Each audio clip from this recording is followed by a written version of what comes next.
Nightwing. Oh, sweetie. Yes, her cat is Nightwing. All right, everyone. Welcome back to another Nightwing News.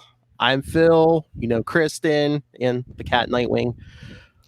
But as we promised, we have a special guest. We've been talking her works for the last couple of weeks. Who's here? That's you, silly. Oh, right. Oh, it's me. Okay. That's right. Miss Devin Grayson, how are you? I'm well, thank you. Hi, everybody. As if I've been talking to you for the last 10 Hello. minutes saying, how are you? Yeah, I know. I was talking to everybody listening to you. I know how you are. Yes. We've been talking about some of your Gotham Knights issues. We covered the Nightwing Huntress miniseries, but I remember when I reached out to you, you said the one you wanted to talk about was Nightwing 93. Yeah, I'm holding up mine too. I know you can't see me, but yes, I do want to talk about it. Okay. Oh, before we get to that, we've been talking, like I said, we were talking Gotham Knights the last couple weeks. Mm-hmm. Are you now, or have you ever been a fan of the show Friends? Friends? Yes. I'm aware of it, but I wouldn't call myself a fan. Okay, because Bruce's lawyer in your Gotham Knights run is Rachel Green. Wasn't that Jennifer Aniston's character, or is that just a big coincidence?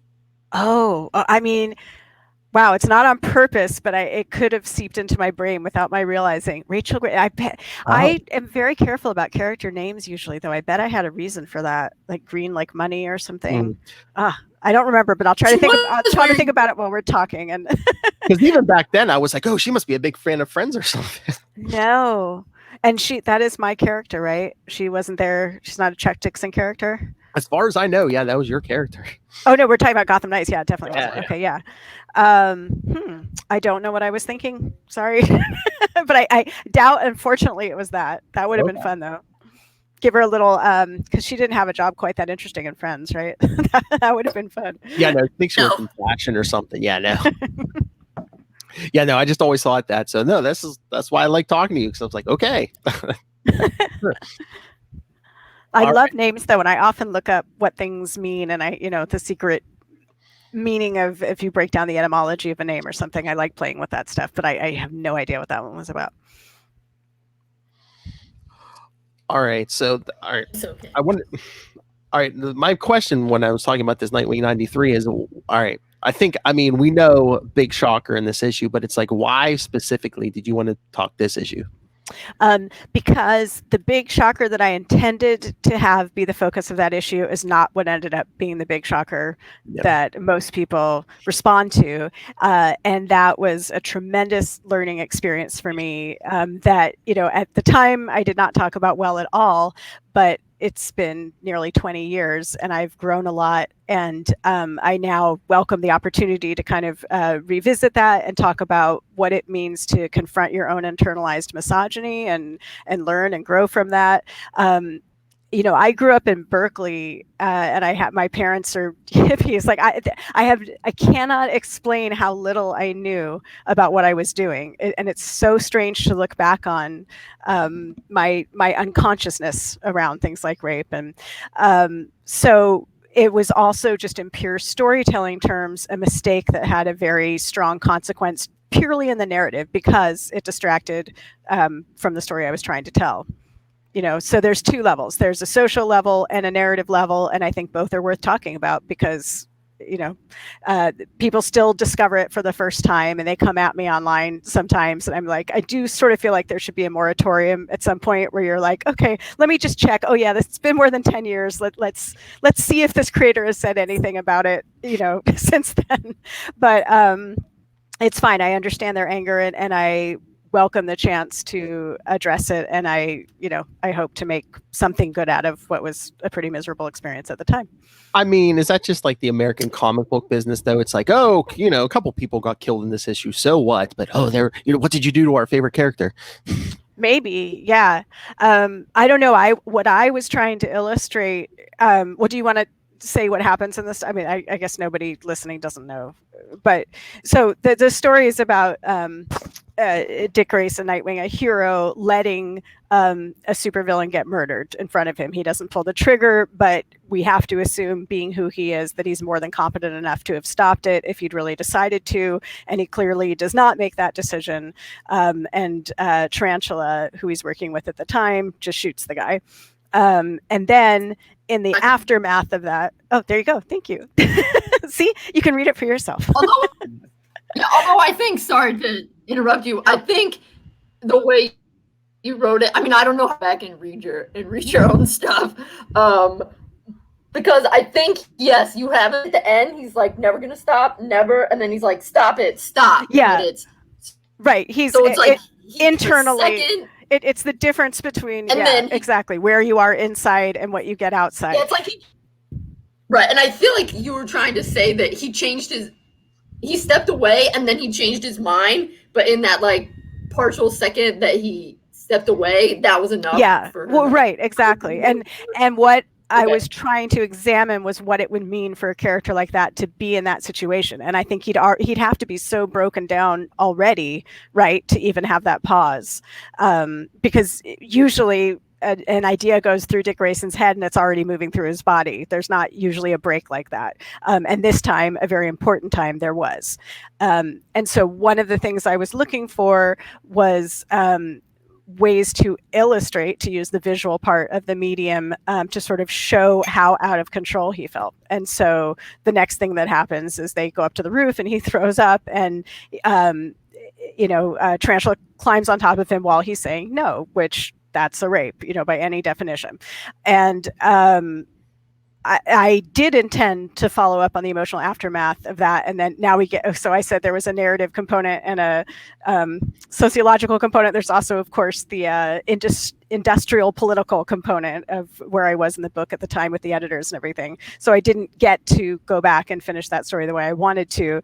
But my intention in that scene was to illustrate how out of body and out of self he felt. That he was in a passive role for maybe the first time in his life, and just things were happening to him, and he was so distraught and so upset with himself that he wasn't stopping it.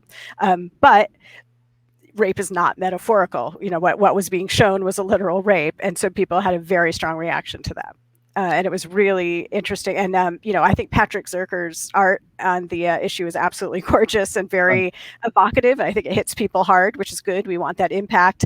But that became such a shocking moment that people kind of missed the whole thing about Blockbuster getting killed, which was what I was trying to talk about. That was the moment I was going for. So that's a great, example really of losing narrative focus, or putting something in your own way that distracts your readers from what you're trying to discuss. I was trying to clarify it and make it more visual, and I ended up detracting from it.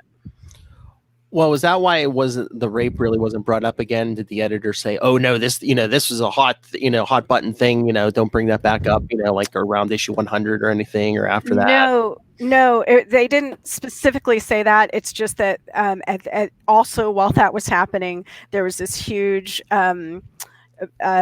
power shift happening at DC. The people in charge were changing, and then editorial changed through that, and then what they wanted to do with the books in general changed it. So it's not that anybody said don't go back to that, it's that they said, okay, next month you've got to do this and this and this, and he's got to be taken out of costume, and he's got to be, there were just all these other weird marching orders that completely contradicted the 12-month outline that we'd already had worked out, and that threw me off my game, basically. And then the controversy about the rape is compounded by an interview I did around that time where somebody called me on it, and I can't, who I am now, I can't imagine what I was thinking at the time. But at the time, I sort of tittered something ridiculous like, well, it wasn't consensual, but it wasn't rape, which is like literally the stupidest, most offensive thing you can say.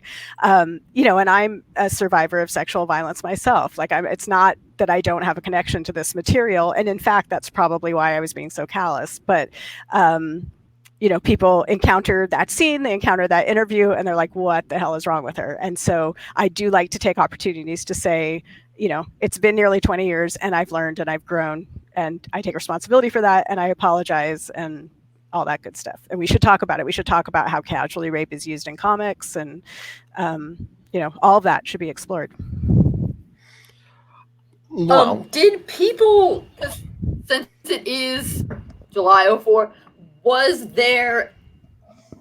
Do you feel like the backlash like happened right away, or that it got worse as time because I must admit I was not actually reading the comics Right. in 04, so yeah, I didn't come across it until I don't. at least 5 Yeah. or so years later, and like by then, and Twitter had been invented. Right. I feel like that made it worse. Oh, absolutely, absolutely. And so, well, for my experience of it has been that it's gone in waves, and I'll feel like it's been addressed and we're okay, and then the material will be re-released, and someone will rediscover it, or a new generation will get a hold of it, and and that's what I was sort of joking about the moratorium, that when you come across something like that, just do check the date, just check and see if that person has maybe said anything else about it in the ensuing 20 years. People do change and grow, but it's sort of, there was no immediate reaction to it. And I think actually at the time, as I recall, people liked the story. I think it was that interview that set things off, which is fair enough.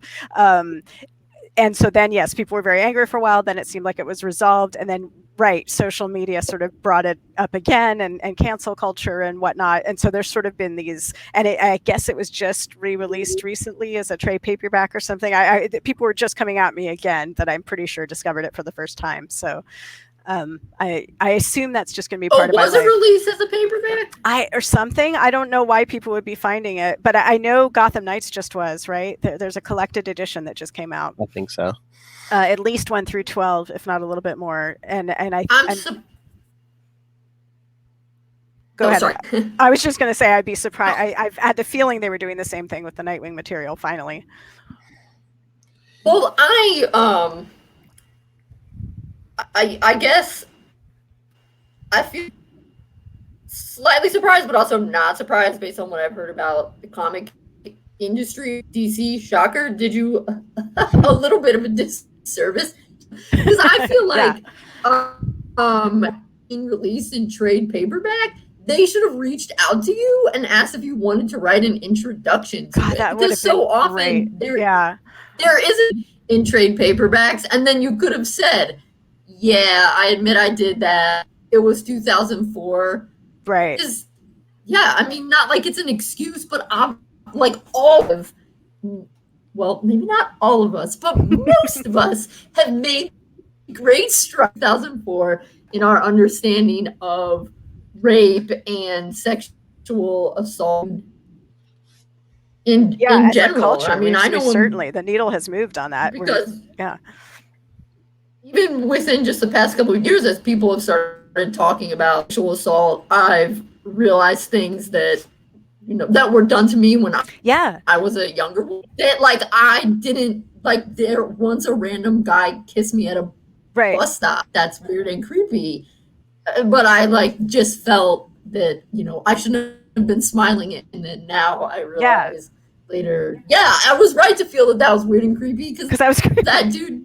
Don't do that to people. No, absolutely. And as we examine it together as a culture, we go back and re-examine those moments that at the time we try so hard to normalize. And I think especially as females, we're socialized to minimize as much as possible. Don't make anyone uncomfortable. Don't draw attention to this. With that, I also think, though I am here taking responsibility, owning to the mistake, I do think the backlash was harsher on me because I'm female. I've really had a hard time with the, once there's people who are sincerely mad, and then there's Comicsgate who sort of just pile on, right? So the whole thing ends up 20 times more. Like I can't just have a conversation with people about it. It has to become a big thing. I didn't even think of the introduction. That's such a genius idea. That would have really solved a lot. But at the time, I could have used some shelter there. I read a piece recently by Sina Grace talking about Iceman, and how he was sort of just thrown to the wolves and the boards and left to fend for himself. And that experience really resonated with me. They don't protect their freelancers at all. And just to, first of all, there is an editor there, and I do take responsibility for the story, but the editor could have said something too. That would have been nice, hey, maybe this isn't a great idea. Once that doesn't happen, then there's an entire corporate culture behind you that can at least give you opportunities to speak publicly about it or something, and none of that ever happens. And yeah, they're not good at that, and they have not caught up yet.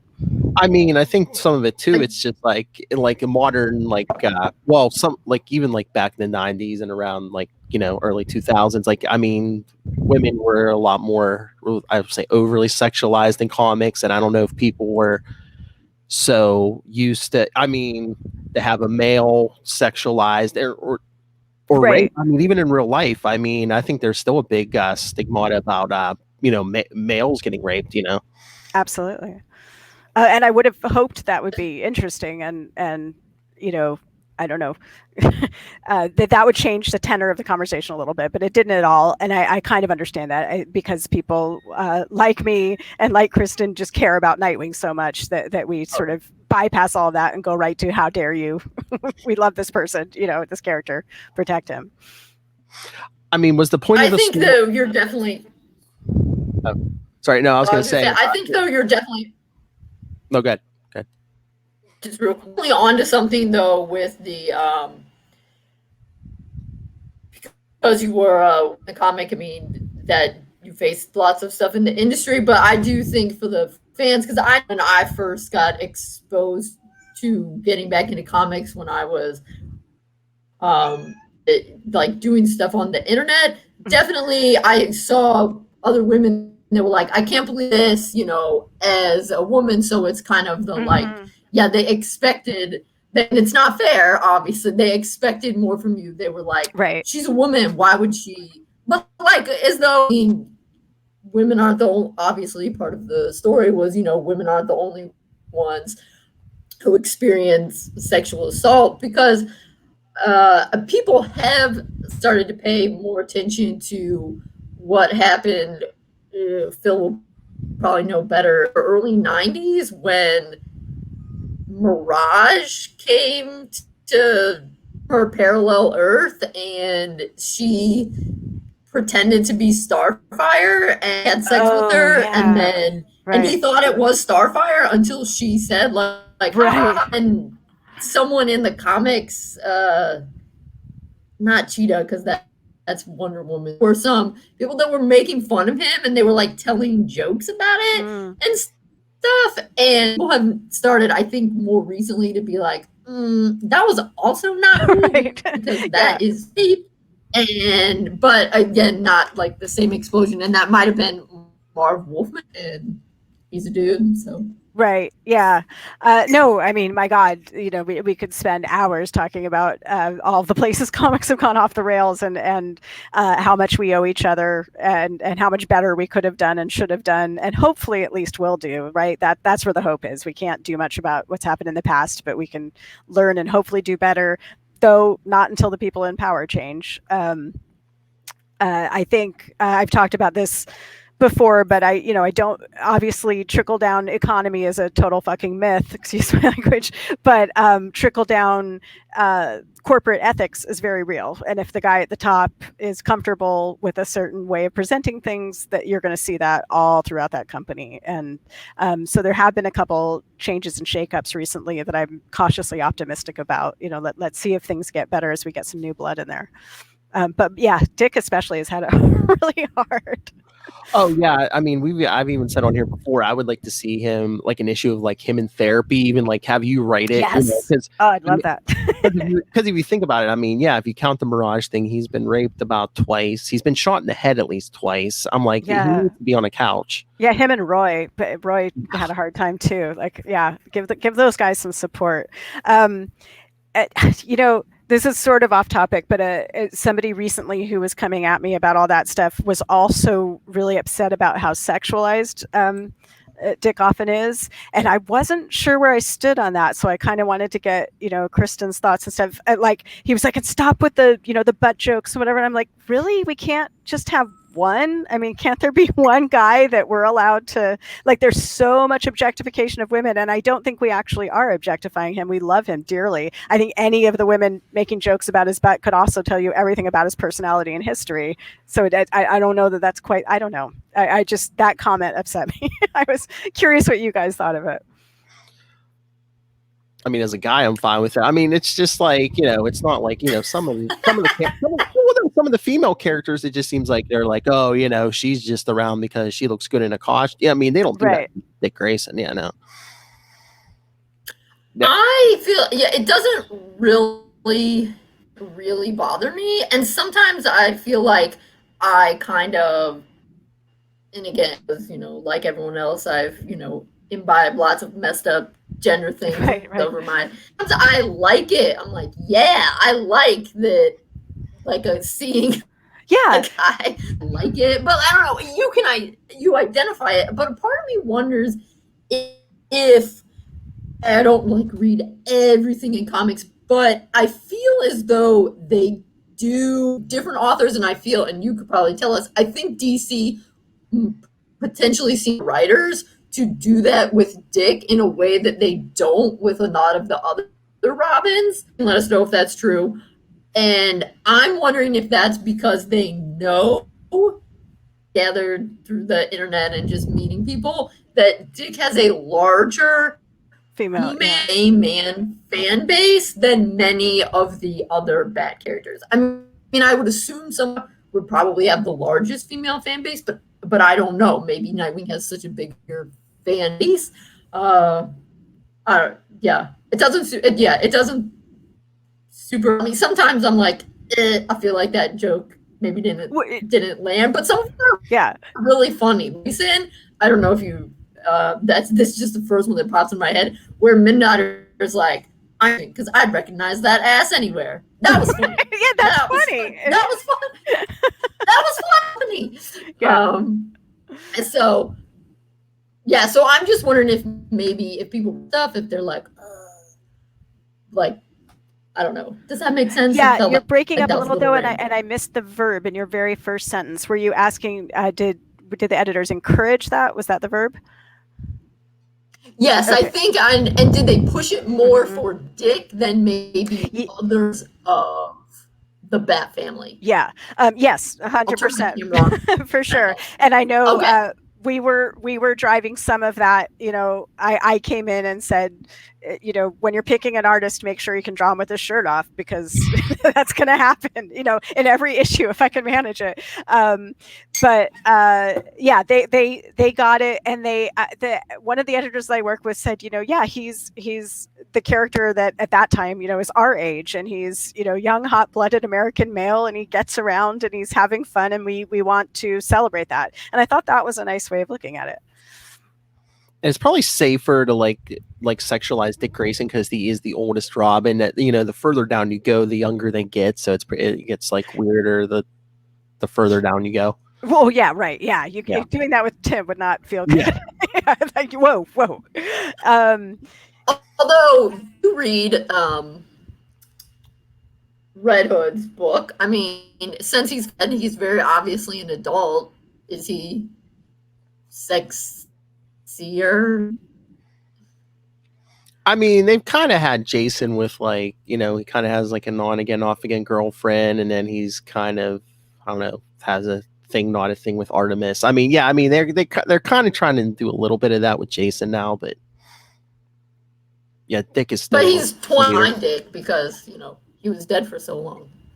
Yeah. At least 20 years, life years, right? Exactly.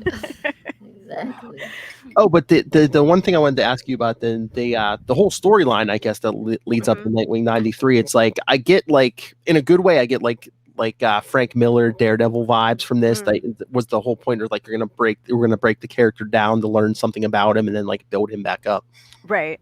Yeah, oh, absolutely. And yeah, I mean that has precedence in literature way before Frank Miller, as great as he is. But yeah, right. We were taking him all the way down so that he could build himself back up. And in my work, a lot of what I was looking at had to do with Dick's relationship with Bruce, and where he saw himself in that, let's say, hierarchy.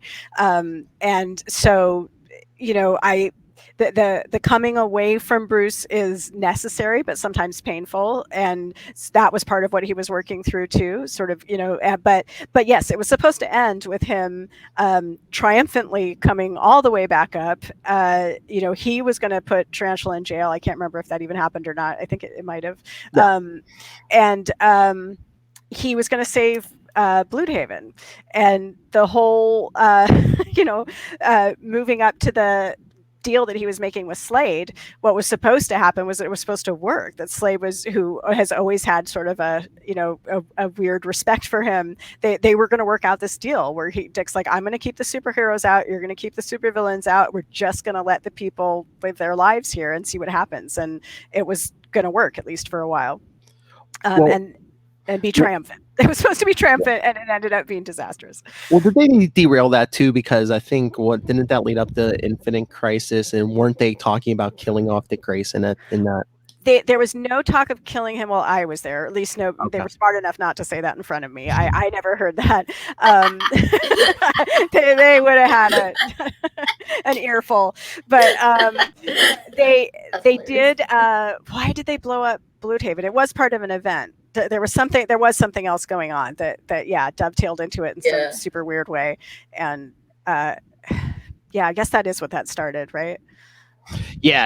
I think was that lead up to Infinite Crisis? It was around the time Jason came back, right? I mean, again, that happened right after I left, and I didn't read after I left because it was so bad. I wasn't up for the ride for a little bit, so I missed some stuff. But yeah, I think that's right. I think that's where they were going, and that was clearly very editorially driven, and they clearly had a whole.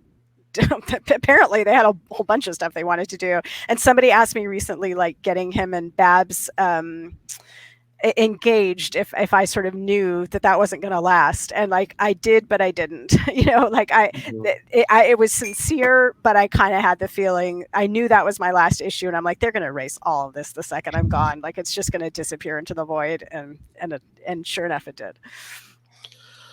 Yeah, because that's like when that woman get engaged, you're like, yeah, that's cool, but they're not. Like, I was not surprised the wedding didn't happen. I would have been more surprised if the wedding had happened. Well, if I'd been able to continue on, I actually probably would have gone through with it, but then I would have let us see them have difficulties in that relationship. I don't think that's a perfect relationship, and it would have been really interesting to explore. But yeah, so that does tie very directly to specifically Dan DiDio. I guess it's okay to name names now. He was so against relationships, and it's such a weird thing to say that you can't put in a superhero book, because I think so much of the history of comics is actually rooted in these great relationships. There's marriages, there's families, there's and to just sort of say across the board, all of that's lame, kids don't want to read it. It's like, wait, what? We've been growing up with these characters. We want to see them mature, and it was a very strange edict that nobody could be in a serious relationship. Do you feel, because they talk about when you just said maturing, I've always wondered, do you think they want to keep so many people out of relationships? Do you think that ages you? And if you're not in a relationship, they can be more timely wobbly about how old you are? Maybe a little bit. I think that was probably the excuse, but honestly, I think it's because he was going through a divorce and he just didn't I think it's usually more personal and sloppy than that, right? I think people make decisions based on where they are in their life, and it just, no, relationships don't work. None of them in my comics. Okay, sir. Yeah, but you're right, Kristen, that it does also have the effect of how old is this? Settle down. We don't. He's whatever years old. He's only aged in relationship to this other character who's nebulously aged. Well, that's the other thing when you write the Nightwing book. Are you kind of like, do you always have that ball and chain around your leg because like it's influenced by the Batman books. Like you can't do certain things just because, the Batman books take precedence. And only during events was my experience most of the time. But again, there was that shift in leadership and editorial that I was talking about. So the first half, no, there really was no problem. And you were sort of allowed to be in your corner doing your stuff. If you wanted a crossover, if you wanted to use that, if you wanted Batman in the story, you needed to make sure he wasn't in Arabia doing something or whatever. But it was pretty generous, and there was a lot of trust. And part of the big cultural shift that happened at that time is we went from these huge pre-approved 12-month outlines to literally having every single line of every single script read by the guy in charge. Like the micromanagement that came in all of a sudden was insane. Kind of superhuman. I don't quite know how he pulled that off. But was that when Scott Peterson stopped being your editor? Oh no, it was that was even way before that. Scott Peterson is definitely part of the good part of the story, but he'd already left and been replaced like twice over by that time. Okay. Yeah. Okay, he was your editor when you started Gotham Knights. Was he my editor on Gotham Knights? I thought Denny edited Gotham Knights. Oh, maybe. I don't know. I just remember seeing his name somewhere in your letter columns or something. He was definitely involved. The back group, it was Denny O'Neil, Scott Peterson, Darren Vincenzo, and Jordan Gorfinkel, and they were absolutely great. And then they just kind of left one by one of their own accord, with the exception of Denny, who got pushed out in kind of an ugly way at the end.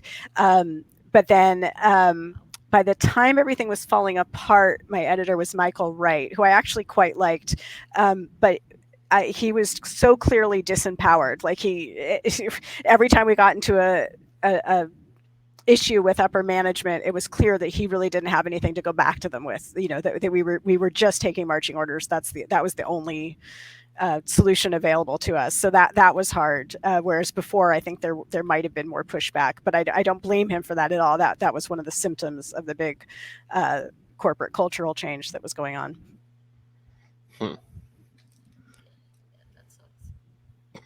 But Scott was the one who made a comment about the red-blooded happy sexuality. That was part of the group that had the good perspective on letting people have relationships and grow and be the participate in sexual object jokes one day and then be fully dimensional characters with romantic lives the next, as we do in real life, right? We joke and then we're serious.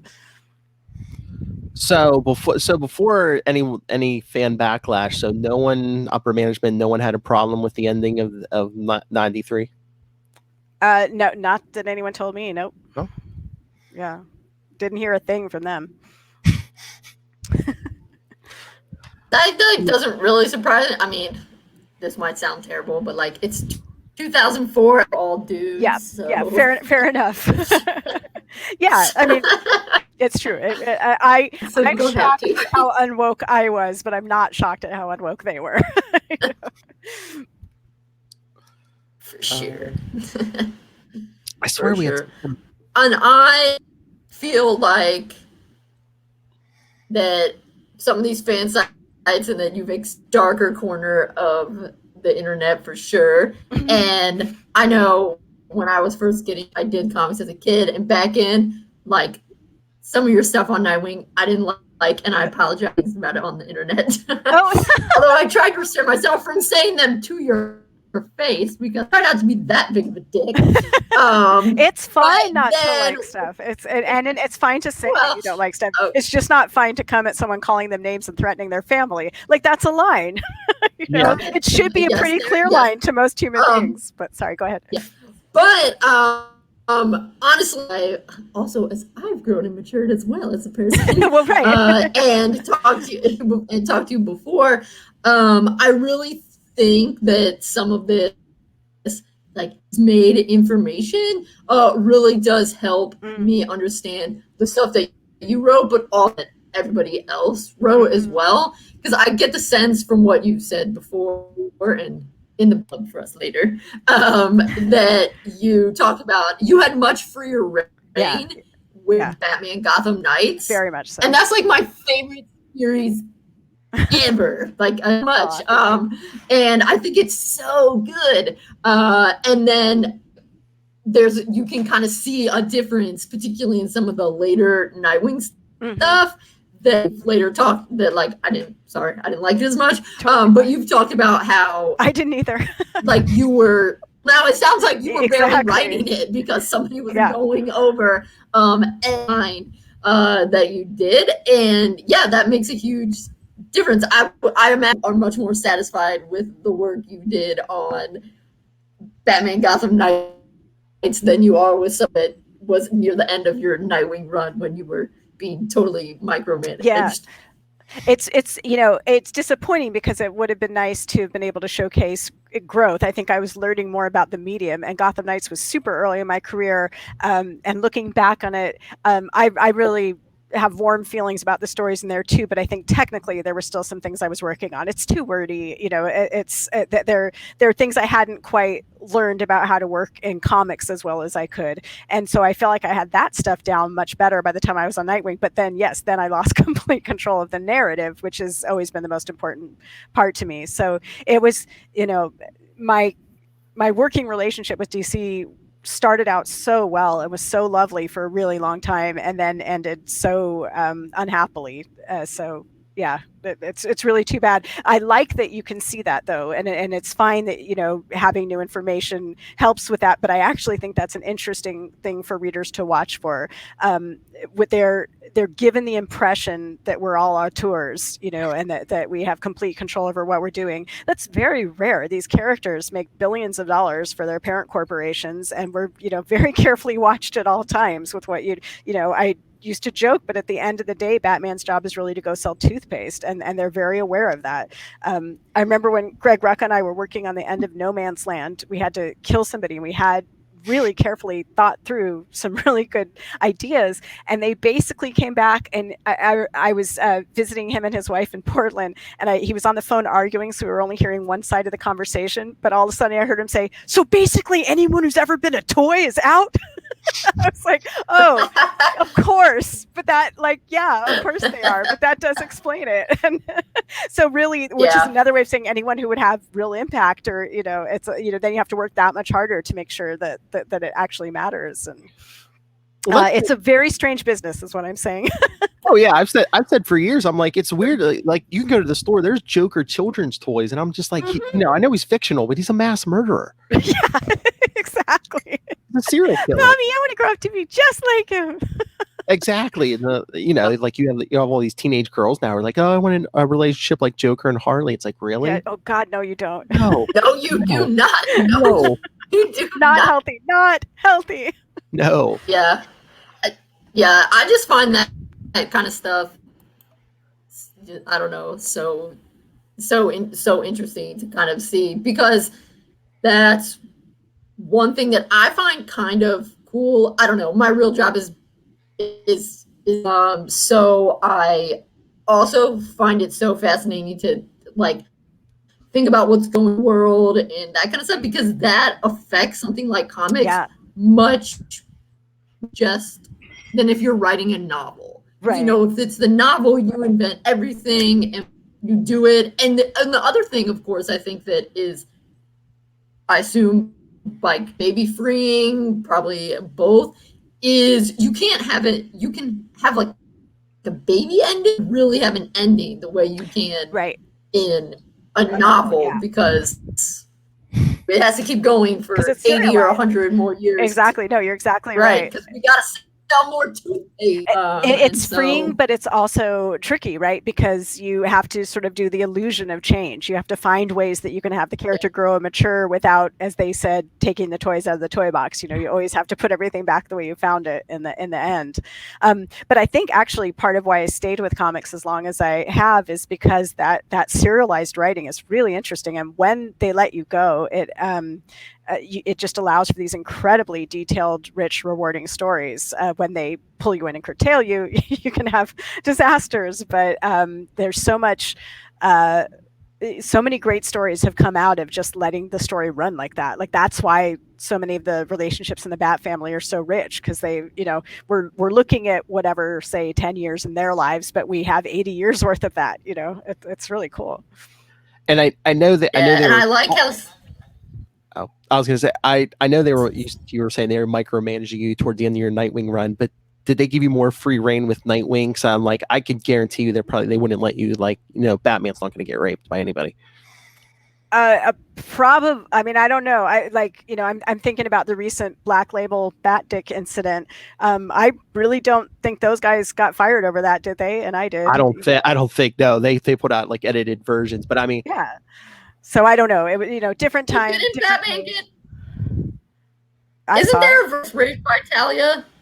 And that's how Damian's conceived. They kind of redid that, because I think that was almost like an Elseworlds thing. But then once they brought Damian in the continuity, they're kind of like she kind of roofied him, kind of made him successful or whatever. Yeah, I know. That was great. Thank you, Grant Morrison. Oh, comics. I know. It's like, okay, we have to. Yeah. I was gonna say, I like the serial thing as well. When it kind of go back and tell a story, because we've been doing this all year, and I picked a lot of early Robin stories because I like them. Also, I was like, oh, but Phil, we got to read this. That's a Dick as Robin, but it was written not that long ago, and that's fun. Yeah, how it allows you to do. It's like a prequel. Yeah. So I think you said, I mean, in mainstream, like DC or Marvel Comics, like Dick Grayson's your favorite, correct? Or he was. Yes, I'm such a Dick Grayson fan that I always want to correct that and go, well, Batman. But I think I'm saying that because Dick's in my head. So yes, we'll just go with Dick Grayson being my favorite. Yeah, he's certainly the one I had the strongest connection to. I mean, he's basically Batman, but like I always say, he's just not a jerk about it. He's a much more healthy human being. Batman. Yes, but that makes a huge difference. Who you are when you take that off. Their emotional health levels are really different, and it's in part because Dick had Bruce. That makes it. Being taken care of by somebody who has compassion for your situation, even if they are a little stunted in their expression of it, is tremendously powerful. And I also always wonder too, it's like, maybe could it be because as a kid, Dick Grayson traveled with this circus and he got to see more of life? Bruce Wayne was locked up in that mansion. Yeah. Yes. I mean, and I wrote a book, Inheritance. It's a weird little DCU novel thing, but I explore that. I think it really is actually very important that they have such different backgrounds, and that Dick was part of this very hardworking itinerant family where he was expected to pull his weight. They traveled. He saw the world. He was engaged in being part of a family in a very different way than Bruce ever was, some of which is also a class distinction. And that's interesting to look at. There's being a circus family is really different than owning a mansion in Upper Gotham. I think personality wise, even if none of their experiences lined up and they never met, they're very different people. But the synergy between them and how much they've meant to each other that was the drug that got me into comics. It's that relationship is why I'm here. Back to the Rachel Green thing. I did read that book read your book years ago, so maybe that's what put that in my head. Yeah. I think that's I love that book. I expanded on that, and I went ahead and said that they were like Calderasha gypsies, and I wanted to sort of talk about the ROM and give a little more depth to that because I was interested in the class distinction, and that's something I wish I could have written about a little bit more. I used to do role play in Gotham too, and that was a joke that we run all the time, that we'd sort of have Bruce ribbing, take about that hot gypsy blood, and it's just like, piss him the fuck. What the fuck are you talking about? I'm not. There's a lot of fun dynamics to play with them. Is all I'm saying.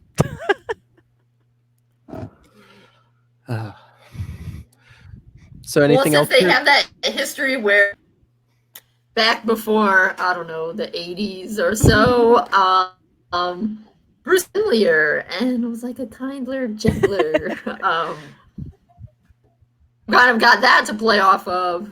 Yeah. Yeah, well. like they go camping together and stuff. It's adorable. It's and as from a writing point of view, it's super tricky. You look at a character like Dick Grayson. Did he grow up in the 40s or the 50s or the 60s or the 70s or the 80s or the 90s? Like those are all really different, right? I mean, we look at generationally, but the answer has to somehow be all of the above. You have to make it work, and those are really strange things to play with too. That the way time moves through comics, and I sort of ignore the resets. Like I understand why they have to do that, and you do, like, it's important to me that Batman is Bruce Wayne, and I don't want my kid to pick up a comic and not have that experience. So in that sense, I understand the resets, but on the other hand, as much fun as you can have with continuity, I also sort of feel like all of these stories are legends, and you have to let them just be legends. Like we don't quite know when it happened in time. This is what somebody said happened. So let's assume all of those stories were stories that somebody told, and some of them probably have more veracity than others. But what you end up with is this amazing collection of contemporary mythology that has characters with beating hearts at its core. Just keep it vague. I mean, look at, Batman the Animated Series. You don't know when that takes place. Right. Yeah. And it's great. It's so great. Oh, yeah. Ages well. I also don't understand why. I mean, they produce so many comics, so I don't know. Maybe they figured out what the saturation level is, but I doubt it. But, like, that was one thing that when they did the new 52, which was, that I thought, I don't actually understand how this because there's this great thing called the internet, called Wikipedia or DCpedia, where you can just go and read it, and boom, you are caught up on decades of. I didn't understand why you needed to reset, and if they were worried about new. You couldn't have more than one timeline because they collapsed. They used to have Earth, and then they were like, that's confusing, and they got rid of it. But then they realized no, it's actually more fun when you have these. Why they couldn't have carried on with, okay, we're gonna do some. It's Dick and Damian as Batman and Robin, but Bruce is doing. Yeah, when I came into the Bat Office, that's what was going on. There was 5 different books, and they were all pointed in different directions. There was Detective. That's where the detective stories were. There was Legend. Those were timeless. They happened anywhere. There was, Gotham Knights. That's where I was doing my family stuff. There was Batman, which was more sort of, superhero stuff. He was in the JLA. There's... and when you do that, you're allowing the creators to do what they do best. If you have the right people in the right positions on those titles, then you have this amazing collection of Batman stories to offer the public, and they can go find whatever works for them. The other thing that, like, when you go read your comics, you don't go sit down and read April of 1999, right? You go pick up your Batman issues or your detective issues, or you read a story straight through like that. And the emphasis that they sometimes had on making sure the issues interrelated, that's not going to matter in 2 years, much less 20. So yes, I completely agree. I'm not quite. I suspect some of it is around corporate control again. That's like I'm resetting because I want the rules to go my way, right? But it's frustrating, and we can do better. And also the core tenets of the character, what you really have to know, those can be reintroduced in every single story if you have good writers. Like you shouldn't feel confused when you come into a Batman story. The relationships might be long-lived and detailed, but you should be able to pick up wherever you are and move into them, and the core tenets of the character should be right there on the page. Well, yeah, it just seems like, I think they're settling down with it, but I think just for a while they were like, oh, we got a new creative team, we need a new '1 issue, and it's just like every 2 years. Well, yeah, that's sales though. That's just sales. Yet another department. Because I was reading also the Glenn Weldon Batman book about the Caped Crusade and the rise of nerd culture.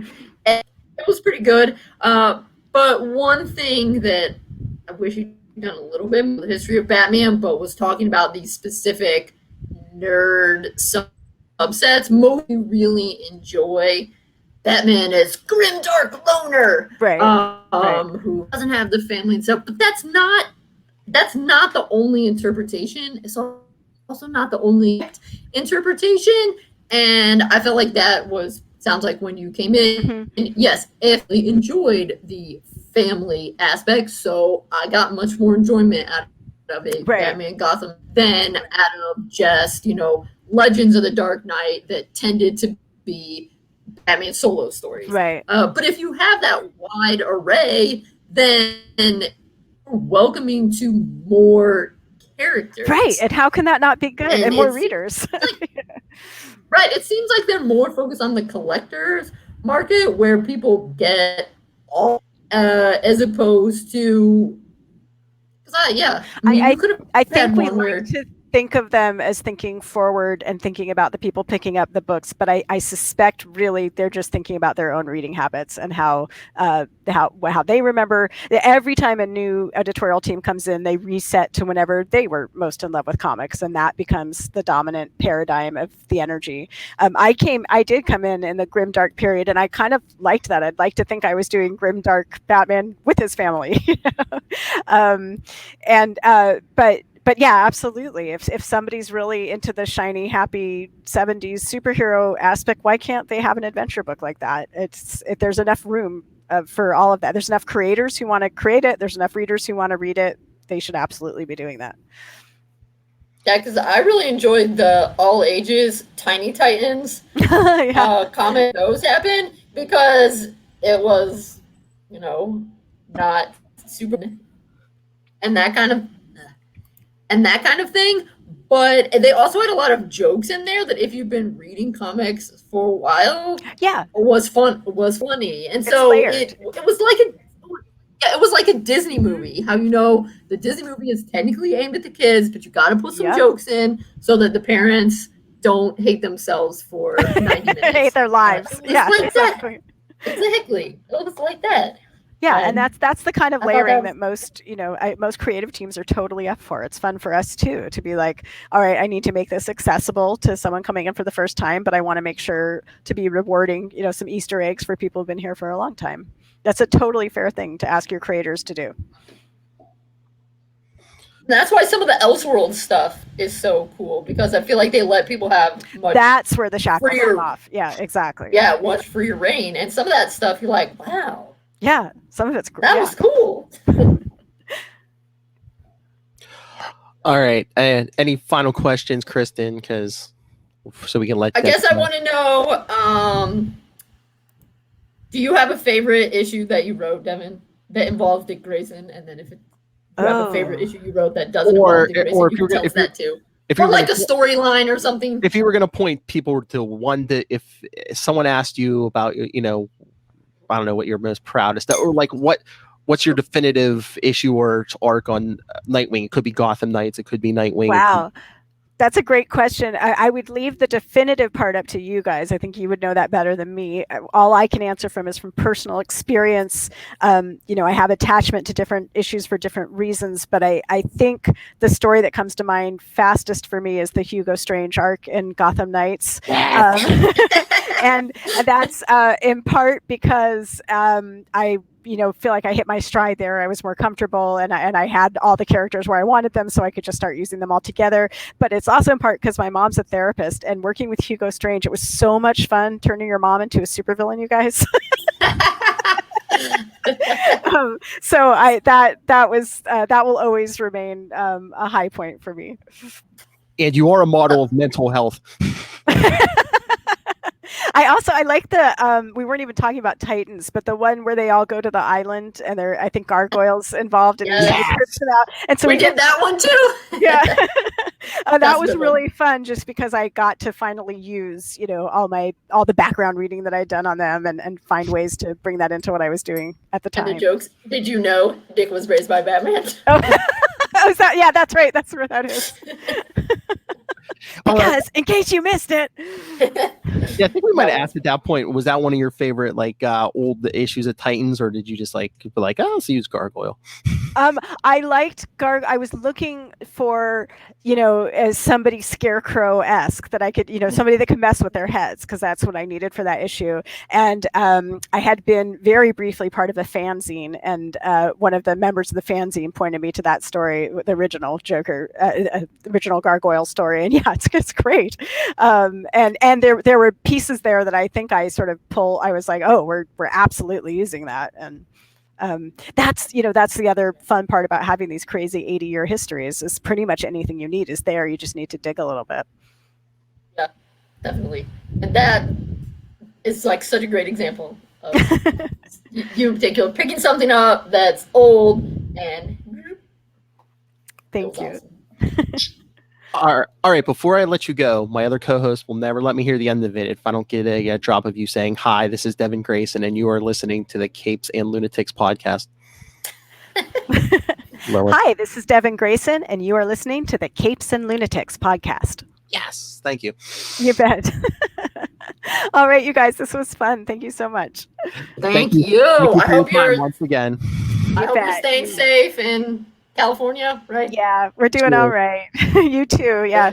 Good. Keep your mask on, wash your hands, be good people. That's all we need to do. It's not that hard. Oh, hey, before you leave, is there anything you want to promote? Any work you're doing now?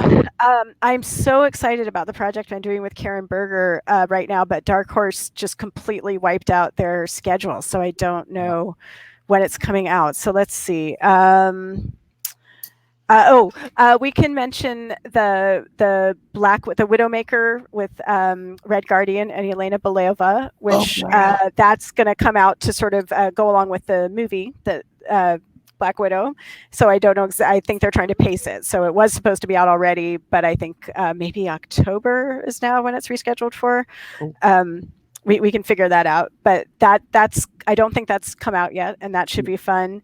And the last sort of series I did was working on Omni with humanoids, and there's I think the protagonist in that is really interesting and wonderful. And the woman who took over after me, yeah, there you go, is absolute Melody Cooper is fantastic, and I hope people are picking it up and reading it and supporting her work. Nice. I was going to say, if it's October, I mean, I'll talk Widowmaker with you if you want to promote it. Sure. Well, let's talk again after the movie, because I can't wait. I don't know anything. I don't know what they did with her. I don't know how much like my Elena it is, or it's such a weird business. They don't tell. Like, people were contacting me on Twitter going, "Aren't you excited?" I'm like, "About what?" Like, they don't even freaking tell you they're using your character, and it is exciting. And if one person from Marvel would reach out and go, "Hey, by the way, we're using this. We know we've signed all our legal rights away. We know we're not going to make any money on it. That's okay. Just make me feel like I'm part of the team. Give me a heads up." You don't get any royalties for somebody. No. Oh, wait, what if you create somebody? I did. I created Yelena Belova, who's taking over as the Black Widow in the Black Widow movies. She's being played by Florence Pugh, and she's going to replace Natasha. And yeah, I don't get anything, and I know nothing. I get royalties for the release of the original comic that introduces her, because of course they repackaged that and put it out to support the movie, and I get paid for the new one I just did with her. But yeah, no, I don't even know if they'll give JG and I credit in the movie. They might not. We know nothing. That we're so in the dark. Probably in the credits, it'll probably be special thanks to. And that'd be nice, but yeah, I don't even know. I thought that when they use I wonder if that was a change, because Mike Barr came to. Sorry, I'm dragging the time out. Mike Barr came to some conference that we were at, and it sounded like some of the stuff he created in the 80s, he did get some royalties if they were used in other capacities. It might have something to do with an agent, or DC and Marvel are different. I do actually get royalties for Damien Dark appearing on the CW shows, for instance, because DC is known to be better about that than Marvel is. Marvel's sort of always been a dick about creator royalties. Yeah, he was talking about somebody for DC because it was at a bad yeah. So that's probably right. Yeah. Also, I think you told me this before, but in case our readers, to plug it, if someone buys a copy of a comic that you wrote on Comixology or something digital, you get that's like, completely probably legit. not very much since it only sells for $1.99, but you Right. get a little bit, and you and the artists and stuff, like everybody gets a little bit of money. Yes. And if that's the way you're collecting comics right now, I'm totally that's great. Do it. It's good for the environment, and it might give you access to things you can't otherwise find. And yeah, that's all legit. And it keeps you home. yes, No, it does. right? Yeah, no, and if you that's a happen good to service. be moving around a lot, you're a Mhm. youthful person, it's all right there. You don't have to schlep these books around. Exactly. They won't, wrinkle in your back pocket. It's all good. Plus, if you buy a secondhand floppy copy, like the original people don't get any money for that. Right. No, I'm totally fine with that. And obviously if you pirate it, we don't get anything, but really mostly we just want people to read our stories. That's the most important thing to us. So we turn a blind eye. So if people go buy Nightwing 93 digitally, you'll get paid for it again. Well, I don't know Yeah, if you want to get that one. I mean, it's probably like a nickel or something because they don't sell them for very much. Well, go see Patrick Zerker's beautiful art. It is worth it for that. He did some amazing panel layouts in that. Do you watch any of the? It's fine if you don't. Any of the movies that have like Dick Grayson, Nightwing, like any of the? No, I animated- can't. Okay. I just can't. Okay, because you used to watch the animated series, right? I did. Well, I watched the animated series before I was a professional. Okay, That's so, like, actually that's it. what got me in. So you haven't you haven't watched Titans? No, never. Or Gotham, or it's weird when once you've had your fingers in their hearts, it's the analogy I always use is it's like an ex. You wish them well, you hope things are going, but you don't need to be there at the dinner table, So, what's your favorite Batman the Animated Series episode? Ooh, well, I loved The Mask of Phantasm, though. That was the movie. I know that's not quite the same, but it's such a great, to me, that's a Batman movie, right? That's the best Batman movie, period. Yeah, I kind of think so. Well, the first one I saw was If You're So Smart, Why Aren't You Rich? And that was the moment that started it all for me, because there's that moment where Dick has his feet up on the dashboard of the Batmobile. And like that, talk about great visual cues. Like I knew right away there's something going on between those two characters. Like, who is this kid who's like got his shoes on the dashboard of the Batmobile? That's crazy. So I have fond memories of that. There's so many good ones, though. That was a really pleasurable experience. I wish we had something like that now. Yeah, it is. Such good. So good. I like Fear of Victory. I think that's my Oh, favorite. yes, that's a good one. Was that is a good one. I remember that. But yes, I do love, I always find that as like such a great example of writing for both the little kids who are watching with kids and for the adults, is that if you're so smart, why aren't you rich? Where Dick says, right, I think it's actually right around the time when he has his feet up. He's like, you said that guy, a play on his name. Do you know who he is? He's like, yeah, his name's Edward Nigma. And he goes, oh, Enigma, I get it, like a puzzle or something. Right. I was like, that's right. dang. Very nice. When I first watched that episode, I was like 7, and I didn't know what an Enigma was. I was going to say, that was right over your head. Yeah. Right. So that, right. Well, we were talking about parents and kids, but it also gives it rewatch value because, we go back and we know different things and pick up different things. Exactly. Yeah. Because I was many years old when I realized one of the Scarecrow's quotes is a joke on an ESPN tagline. I don't even think I've noticed that. In Fear of Victory, yeah. He says, it's like, the fear of victory and the agony of the Scarecrow. Agony of victory. Yeah.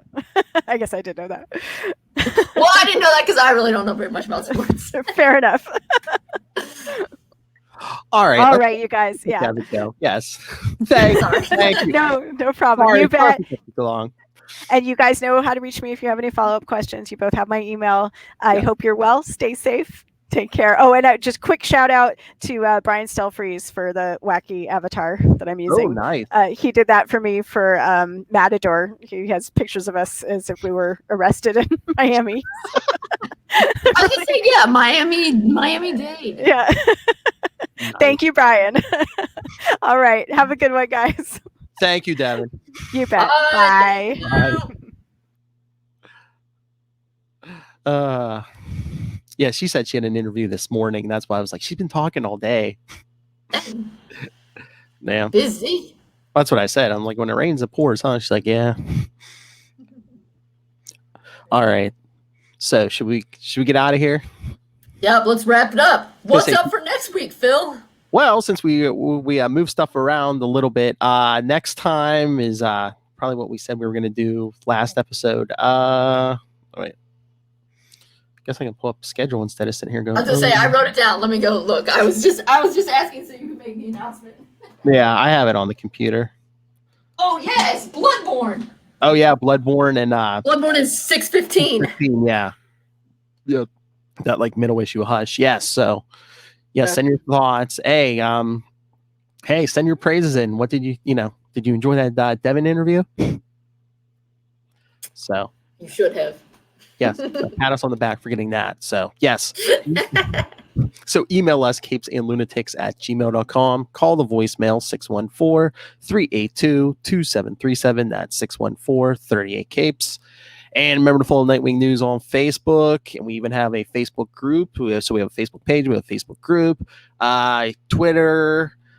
Follow Capes and Hey, you can watch this interview. You can watch the video on the Capes and Lunatics YouTube channel. Find links to everything all in one place. That's Linktree, linktr.ee/Capes and And remember to support sponsors, Tweaked Audio, Hunt a Killer, Pod Life the book, now in digital and paperback. Learn all about podcasting. And while you're buying books, go pick up Dick Grayson, Boy Wonder.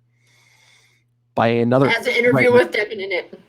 By another female writer, yes. Devin's is the longest one. She was really good for that book. She was like some of the other writers were like, yeah, I do it, but I need like just short. So I had to give him like 10 or fewer questions. But Devin was like, send me as many questions as you want, and I'll try to answer them all. And she did. So pick that up. Devin Grayson is in there. And remember to support our sponsors, Tweaked Audio. Oh no, I did that already. Come on. Amazon. Well, I'm sure they appreciate hearing it again. I know. But use the link down there in the show notes for Amazon. Help support this show, the Southgate Media Group Network, and the masked figure Rob Master Doom Southgate. Make it rain, so says Master Doom. And you can hear him on the upcoming episode of Capes and Lunatics. All right. All right. Well, I'm sure when I do my editing, I'll throw it in the beginning too, but. Diggity dang. Give me a diggity dang bookend. Yeah. Classic. All right, everyone. Yeah. Join us next time. Batman Bloodborne and Batman 615. Nightwing is in both.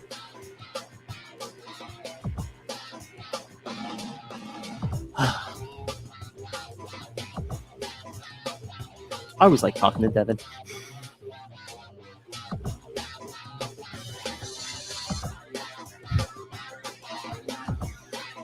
All right, everyone. Again, come back next time. Same wing time. Same wing channel.